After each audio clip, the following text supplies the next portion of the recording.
क्या है, तपस्या कर रहे हैं। कौन बोध हुआ? श्री ज्ञान साहब कहा करते थे, गुजरात का एक प्रसंग, कि साहब एक खड़ेसरी थे, तो उनका व्रत था 12 बरस हम खड़ा रहेंगे। 12 बरस 11 बरस 8 महीना पर हम उनसे मिले। कहे महाराज आपने बड़ी साधना की, बड़ी तपस्या किया, आपको जरूर ईश्वर मिला होगा। अगर इतना कठोर तप यातना, तन मन प्राण सब अर्पित कर दिया, इतना कठोर पीड़ा दिया, मुझे पूरा विश्वास है आप अपने अभिष्ट की प्राप्ति किए होंगे। कुछ आपको आभास मिल रहा है कि नहीं? कुछ बताइए अपना अनुभव। ऐसे सोए हुए थे, नींद आती थी। उन्होंने कहा क्या महाराज, अभी तक तो ऐसा कुछ नहीं हुआ। साहब कहे 4 महीना तो बचा है, आपको क्या लगता है? कहे इसी बात को लेकर तो मैं उदास हूं। 11 साल 8 महीना बीत गया, 4 महीना बचा है। आदमी कहां सपने सोया मानवा खोल जो देखे, नैन जीव पड़ा बहु लूट में ना कछुरे न दे।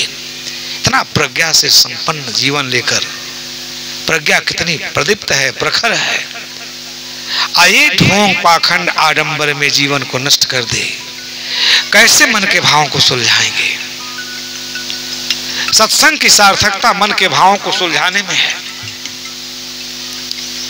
मन नहीं सुलझा, कठोर यातना के बाद शरीर नष्ट हो गई, परंतु मिला कुछ नहीं। उपवास व्रत, इसलिए सत्संग के एक एक शब्द हमारे मन में विकार क्यों उत्पन्न होता है, राग क्यों होता, द्वेष क्यों होता? ये मन बड़ा पाजी है, थोड़ा दुखद होता है। एक शायर ने लिखा है, नजारे यूं तो रंगी हैं मगर हरदम नहीं होंगे, हमारी याद आएगी मगर जब हम नहीं होंगे। ये संसार बड़ा विलक्षण है। और सत्संग के बारे में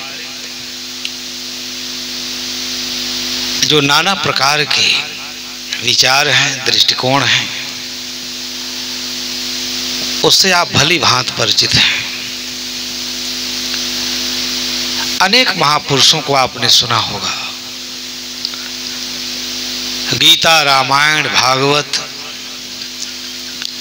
में दुर्लभ दुर्लभ प्रसंग हैं। उन सब पर आपने बड़े अर्थपूर्ण तरीके से, श्रद्धा भाव से सुना है। ये विषय ही बड़ा मर्मस्पर्शी है। इसे हम जितना सुनते हैं उतना कम लगता है और हमारा मन उसी में डूब जाता है। और जितना हमारा मन उसमें डूबता है उतना ही हमें आत्यांतिक सुख की अनुभूति होती है। वह सुख ऐसा सुख है, वो क्षण ऐसा दुर्लभ क्षण है जिसमें हमें अपनी सत्ता का ज्ञान होता है, बोध होता है। अपरिमित ज्ञान है शास्त्रों में, अथाह भंडार है। सवाल ये नहीं है कि हम कितना सुनते हैं,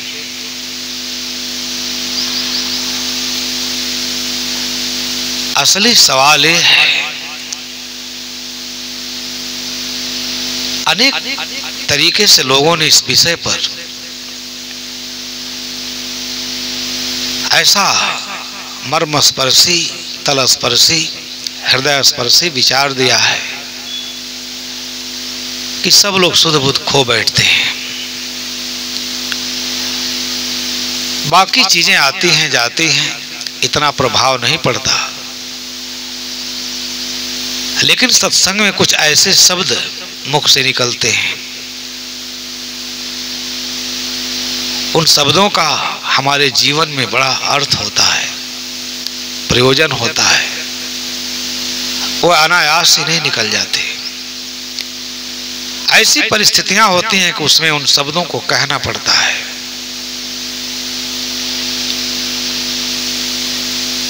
सद्गुरु कबीर साहब ने कहा, कहत सुनत बहु दिन गए, अजहु न सुलझा मन, कहीं कबीर चेत्यो नहीं, अजहु पहला दिन।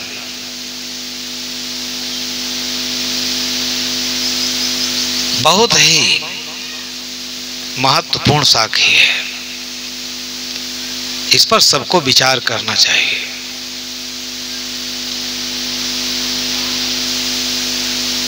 क्योंकि महापुरुष अपने तरीके से जगत को देखता है, जैसा हम देखते हैं वैसा नहीं देखता है, वो वास्तव में जैसा है वैसा देखता है। इसलिए उनके मुख से अमृत धारा स्फुटित हो जाती है। कहते सुनते श्रवण करते मनन करते चिंतन करते बहुत दिन बीत गए, मन का कुटेव नहीं गया, मन नहीं सुलझा। क्या हुआ? जहां से चले थे वहीं रह गए। जहाने रगों बू में फूल भी खिलते हैं और कांटे भी। सवाल यह है कि कौन किसके काम आता है। इस दृष्टि से देखेंगे तब समझ में आएगी बात। सत्संग का तात्पर्य ही है कि हमने अपने मन के भावों को कहां तक सुलझाया है। मन नहीं सुलझा, मन का राग नहीं मिटा, द्वेष नहीं मिटा, हर्ष शोक विषाद अवसाद नहीं मिटा। सत्संग सुनने से क्या मिला? इसलिए क्षण भर के सत्संग में अनेक प्रसंग मिलते हैं। अंगुलीमाल डाकू का प्रसंग आपके समक्ष है। ये संतों की बड़ी अनंत कृपा है। ये संसार के तारक है, उद्धारक है। संत न होते तो हमारी दशा क्या होती। संसार तो जल रहा है, लेकिन दिखाई किसे देता है। अग्नि के लपट में सब धो धो जल रहे हैं, सर्वस्व खो रहे हैं, परंतु प्रगाढ़ चिर निद्रा में सब के सब सोए हुए हैं। ये सत्संग जगाता है हमारे मूर्छा को, हमारे तंद्रा को। जगह जगह अहंकार है। उस अहंकार को कैसे पराजित करेंगे, कैसे पराभूत करेंगे? गीता में भगवान श्री कृष्ण ने अर्जुन को उपदेश देते हुए कहा कि हे अर्जुन, इदम शरीरम कौन्तेय क्षेत्रमित्य विधेयते यत्तदो वेत्ति तं प्राहु क्षेत्रज्ञ इति तद्विदः। संस्कृत वाङ्मय में ज्ञान की इतनी बड़ी राशि उपलब्ध है। अगर उसका हम दर्शन करते, अध्ययन करते, मनन करते, हमारा जीवन सफल हो जाता। सब असफल हैं। धन भी मिला, पद भी मिला, प्रतिष्ठा भी मिली, सम्मान भी मिला, आज कुछ भी नहीं है, अकेला है। इस अकेलेपन की अनुभूति होनी चाहिए। जैसा कि हमारे तिलक भाई ने गाया है, भीड़ तो बहुत है, परंतु यह बोध हो जाना कि मैं असंग हूं, अकेला हूं, ये बहुत बड़ी उपलब्धि है।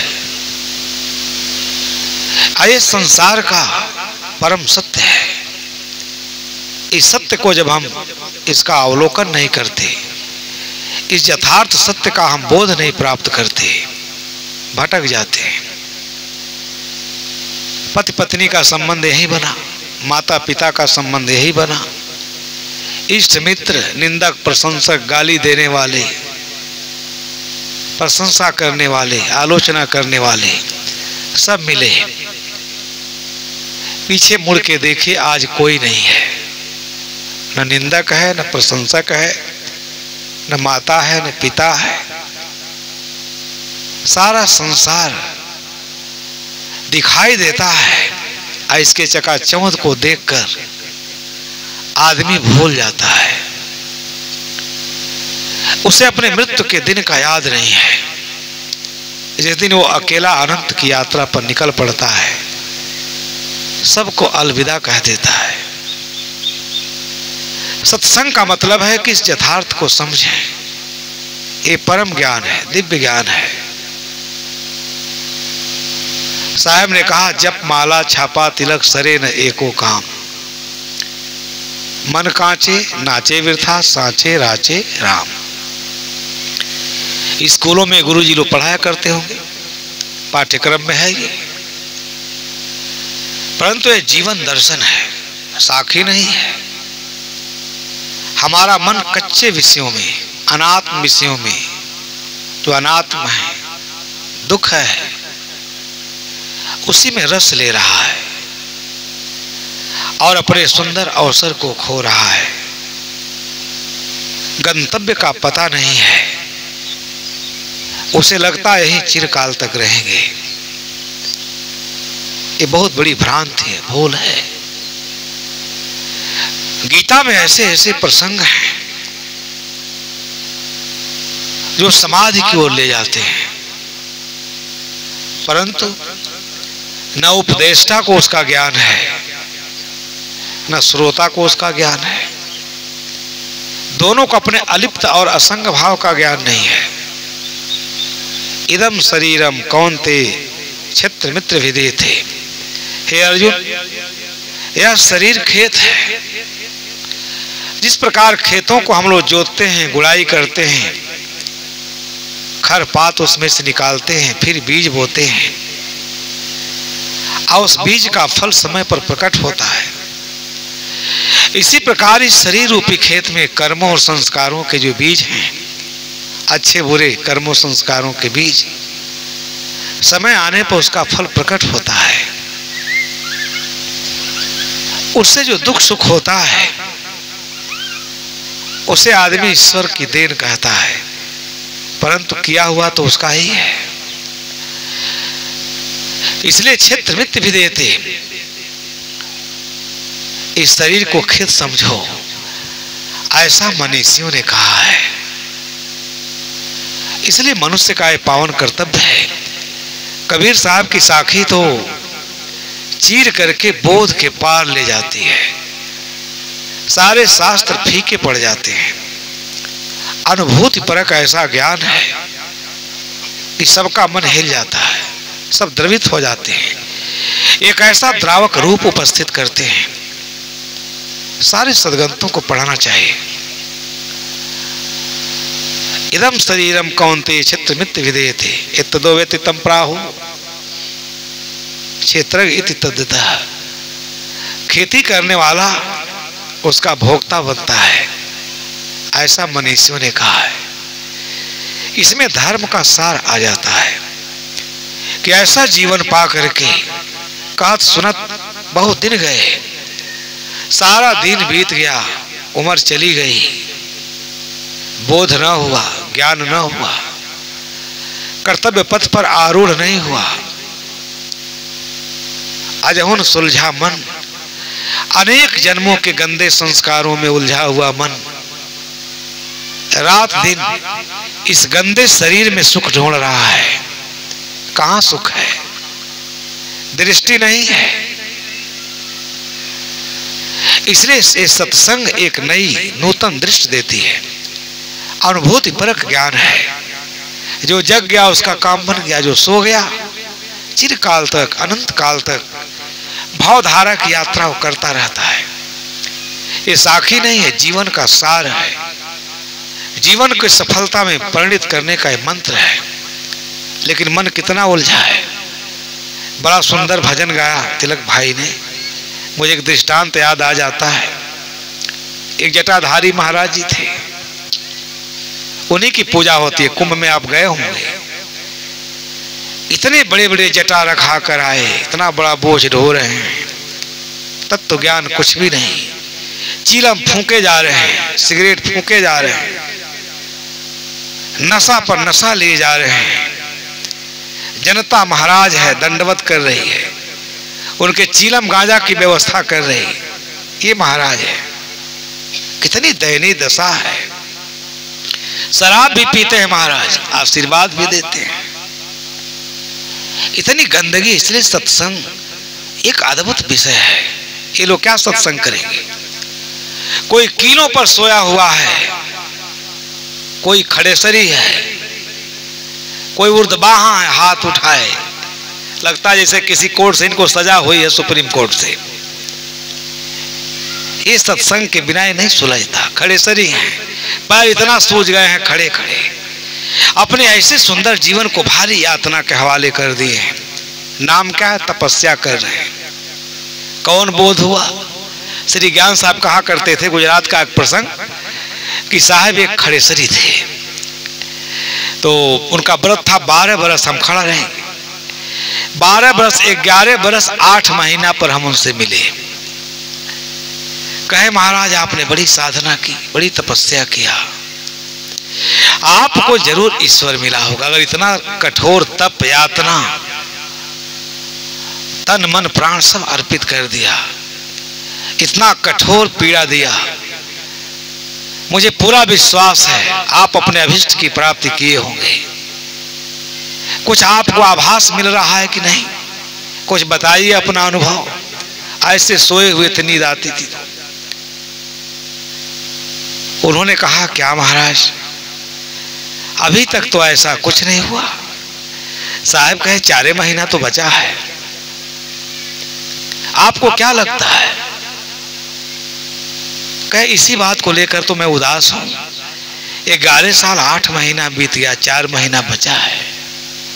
आदमी कहां सपने सोया मानवा खोल जो देखे, नैन जीव पड़ा बहु लूट में ना कछुरे न दे। इतना प्रज्ञा से संपन्न जीवन लेकर, प्रज्ञा कितनी प्रदीप्त है, प्रखर है। आये ढोंग पाखंड आडंबर में जीवन को नष्ट कर दे, कैसे मन के भावों को सुलझाएंगे? सत्संग की सार्थकता मन के भावों को सुलझाने में है। मन नहीं सुलझा, कठोर यातना के बाद शरीर नष्ट हो गई, परंतु मिला कुछ नहीं। उपवास, व्रत, इसलिए सत्संग के एक एक शब्द हमारे मन में विकार क्यों उत्पन्न होता है, राग क्यों होता, द्वेष क्यों होता? ये मन बड़ा पाजी है। तो मैं दृष्टांत आपको बता रहा था। बहुत बड़े जटा वाले महाराज जी थे, जीवन भर, बड़े पुराने जमाने की बात है। इनकी बड़ी पूजा होती, बड़ी प्रतिष्ठा होती। हमारे जन्मभूमि पर जब पहाड़ी महाराज आते थे, ऊंट है, हाथी है, घोड़ा है, बैल हैं, गाय हैं, भैंस हैं, डोली पालकी में चलते थे। पूरा गांव अस्त व्यस्त परेशान, गरीबी का जमाना था, लोग बताते थे। सुरही गाय चलती थी उनके साथ, पूरा गांव उनके सेवा में परेशान। ये हमारी परंपरा है।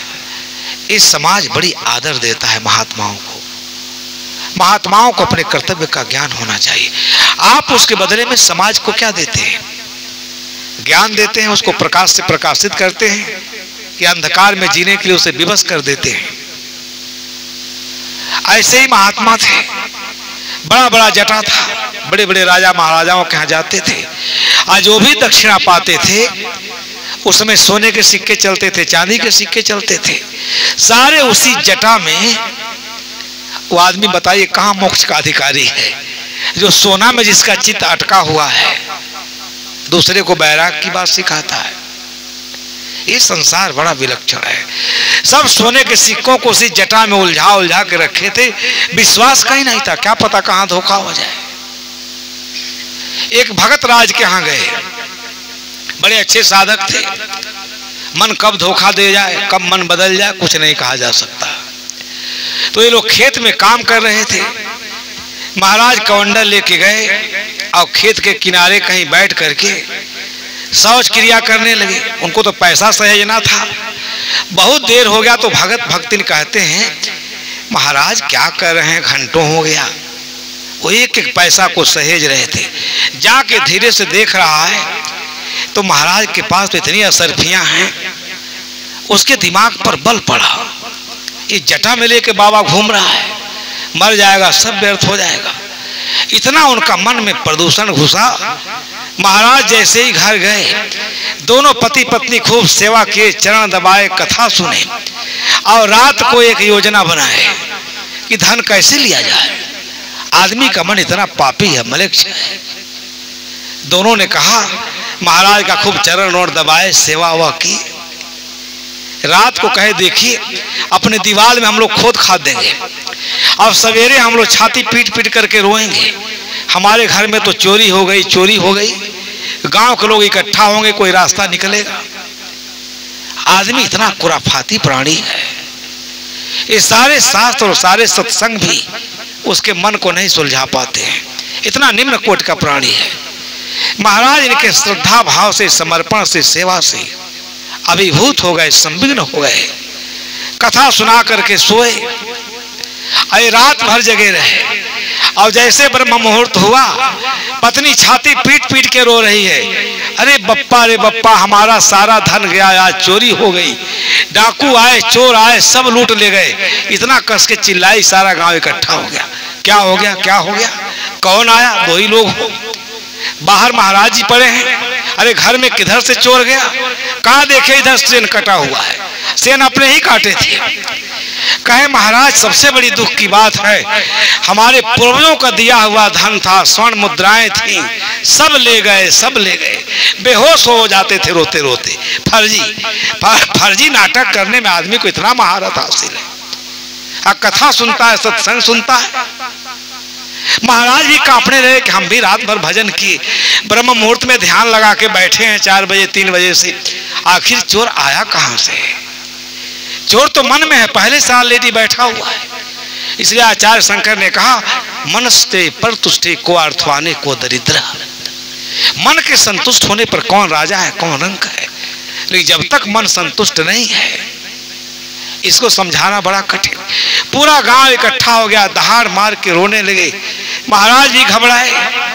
लोगों ने कहा भाई आखिर आया कौन, कहां से चोर आ गया, कैसे चोर आ गया? एक जवान लड़का था, आजकल के नेचर का था।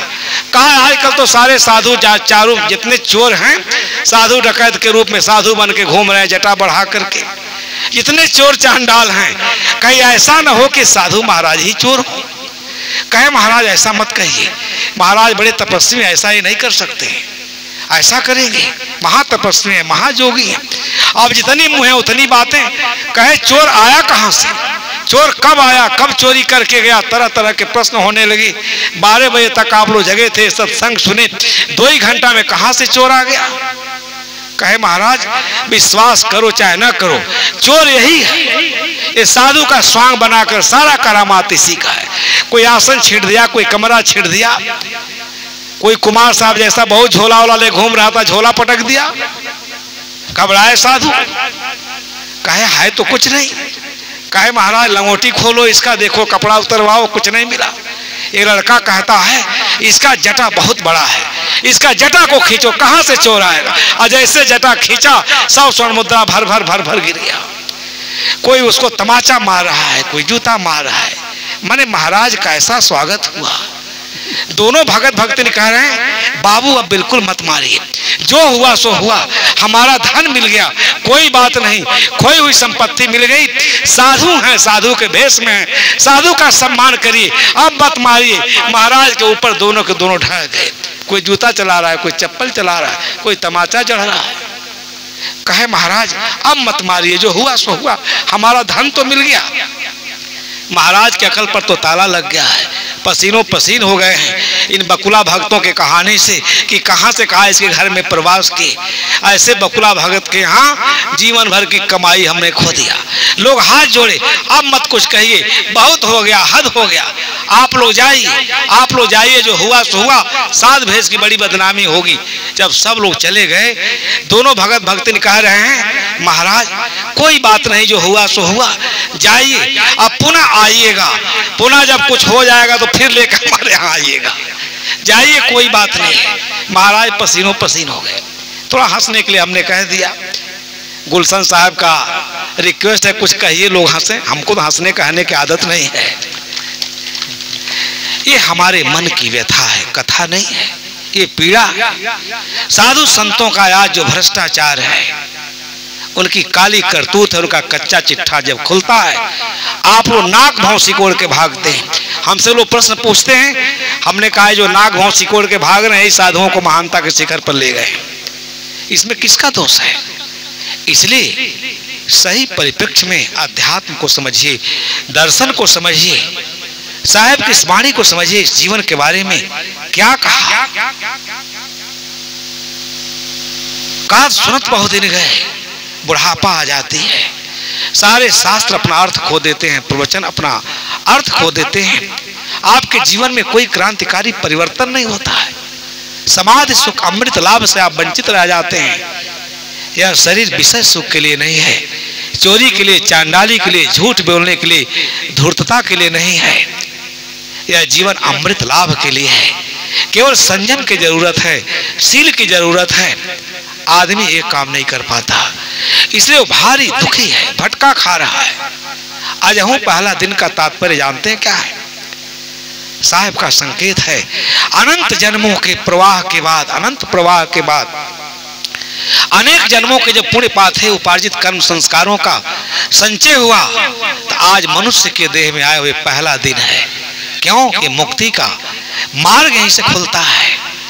इस जीवन जैसा, इस देह जैसा कोई देह नहीं, कोई जीवन नहीं। देवता भगवान सब इसी देह में आए, ईश्वर परमात्मा। इस शरीर कितनी महिमा है, केवल अपने मलों को, कासायों को, विकारों को, मलेच्छ कर्मों से अगर आदमी ऊपर उठ जाए, वही भगवत्ता है। आप उसी की पूजा करते हैं, उसी का मंदिर बनाए हैं, वो इसी देह में था, आकाश से नहीं आ गया था। इसलिए साहब कहते हैं आज हूं पहला दिन, आज मानव का दिन है, विवेक प्रकाश का जीवन है। आज अगर कल्याण नहीं हुआ, आज अगर सदगति नहीं हुई, फिर कैसे होगा? आगे तो भाव का जो मानवेतर खानियों का जो व्यवस्था है प्रत्यक्ष दिखाई दे रहा, देखने कहने बताने की जरूरत नहीं है। इसलिए इस देह की महिमा है, इसमें अच्छे कर्म और संस्कारों के बीज बोए जाए, जिसके परिणाम में हमको पछताना ना पड़े, दुखद कोई दुख की अनुभूति ना हो। यहाँ प्रसन्न तो कल प्रसन्न रहने की कोई चिंता नहीं है। इसलिए जो वर्तमान अवसर है, मनुष्य का जीवन है, ये ज्ञान का प्रकाश एकदम प्रकाशित है। इस प्रकाश के इसमें जो ज्ञान का दीपक है, उसे बुझने ना दे। सत्संग का ये तात्पर्य होता है बंद करने। बंधु, बड़ा समय है, कहते रहेंगे, आप बैठे रहेंगे। आपसे निवेदन है किया न मारा आपको जो खाक हो अक्सीर हो जाता है, एक शायर ने लिखा है। अगर पारे को आए अक्सीर अगर मारा तो क्या मारा? बड़े मौजी को मारा, नफ्से अम्मारे को घर मारा, नांगो अजदहा और शेर नर मारा तो क्या मारा? आज आपका कर्तव्य है सत्संग सुनने के बाद कि आप अपने बुराइयों को, हम लोग जड़ी बूटियों का भस्म बनाते हैं, उससे शरीर का रोग ठीक होता है, लेकिन अगर अपनी बुराइयों को हम अपने संभाल लें, ये सार कहता है, अपने बुरी इच्छाओं को मार करके अगर उसकी औषधि बना लें, हमारा जीवन एकदम आरोग्य रहेगा। सारे इंद्रियों का संयम कर लें। लेकिन कहता है जड़ी बूटी का दवा बनाए तो क्या हुआ? बुरी इच्छाओं को मार करके दवा बना, चूक औषधि बनाइए। अद्भुत अद्भुत प्रसंग है, उसको सुनना चाहिए। बड़े मौजी को मारा, नफ्से अंबारे को घर मारा। आपने बड़े घातक चीज को मार लिया, अगर अपने आप बुरी इच्छाओं को मार लिया। लेकिन अगर आपने सांप मारा, घड़ियाल मारा, शेर मारा तो क्या मारा? इस जीवन का लक्ष्य है, महत्व है कि हम सबको सत्कर्म में प्रवृत्त होकर के, धर्म श्रवण करके अपने अंदर के बुराइयों पर, बुरे संस्कारों पर, गंदे संस्कारों पर विजय प्राप्त करना चाहिए। बंदे करिले आप निवेरा, आप जियत लखु आप ठौर कर मुए कहा, फिर ये अवसर मिलने वाला नहीं है। सब लोग जग जाइए, ये जगने के लिए सत्संग है। तो बहुत सारी बातें हुई, अब उस पर चिंतन करना, मनन करना, उससे लाभ उठाना आपका कर्तव्य है। आप सभी लोगों ने 3 दिनों से बहुत ही श्रद्धा पूर्वक, बड़ी अनन्य श्रद्धा से, अनुराग से धर्म श्रवण किया, मुझे बहुत सहयोग दिया। मैं कोई वक्ता नहीं, ज्ञानी नहीं, मैं तो अल्पज्ञ हूँ, इसलिए थोड़ा सा आपका मार्गदर्शन किया अपने अल्पज्ञ बुद्धि से। आप सब लोग सुखी हों, स्वस्थ हों, आरोग्य हों, जैसा कि भारती मनीषा में कहा गया है। इस लाइन को जब सर राधा कृष्णन ने दीक्षांत समारोह में गए थे अमेरिका, वो कौन सी यूनिवर्सिटी है, नाम मुझे नहीं याद आ रहा है, इसमें बाबा साहब अम्बेडकर पढ़े थे, आप लोगों को नहीं याद आ रहा है? बहुत अच्छा नाम है, कमोडिया क्या, हाँ नहीं कमोडिया नहीं, अमेरिका में गुजरात, बहुत अच्छा नाम है, इसी से मिलता जुलता।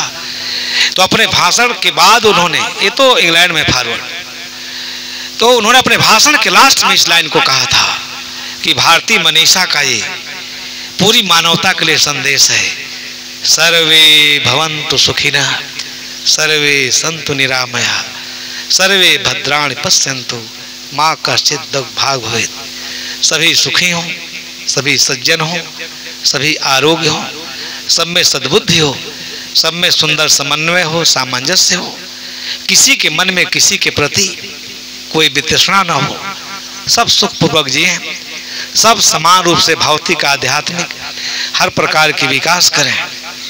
ये सत्संग इसलिए है, आपके अंदर राष्ट्र सेवा की भावना होनी चाहिए, समाज सेवा की, और जो जहाँ है अपने कर्तव्य का पालन करे, यही सबसे बड़ा धर्म है। शिक्षक का धर्म शिक्षक, ये माताएं इनका भी धर्म है, तभी संसार सुंदर होगा और स्वर्ग की अनुभूति हमको यही होगी। हमारे मेहनत से एक दिन तूफान कम हो जाएगा, खुद न खुद पाषाण नम हो जाएगा, स्वर्ग चूमेगा धरा के बड़ चरण, आदमी जब आदमी बन जाएगा। सारा सत्संग आदमी बनाने के लिए, और हम लोग सब लोग मनुष्य बन जाएं तो स्वर्ग यहीं उतर आएगा हमारा स्वागत करने के लिए। हमारे मनीषियों का संदेश है। सब लोग अचकचा गए, कहे भारत के आध्यात्मिक दृष्टिकोण है, भारत न सुखी रहे, अमेरिका, चीन, नेपाल किसी धर्म को मानता है, मनुष्य सब सुखी रहे, सब में आपस में सुंदर प्रेम हो, ये भाव आ जाएगा तो कहीं युद्ध नहीं होगा, महाभारत नहीं होगा, हम सब लोग सुखपूर्वक जीवन यापन करेंगे। तो आप सब लोगों को बहुत बहुत धन्यवाद देते हुए, आपके उज्जवल भविष्य की कामना करते हुए, अपने संत गुरुजनों के श्री चरणों में सादर साहेब बंदगी करते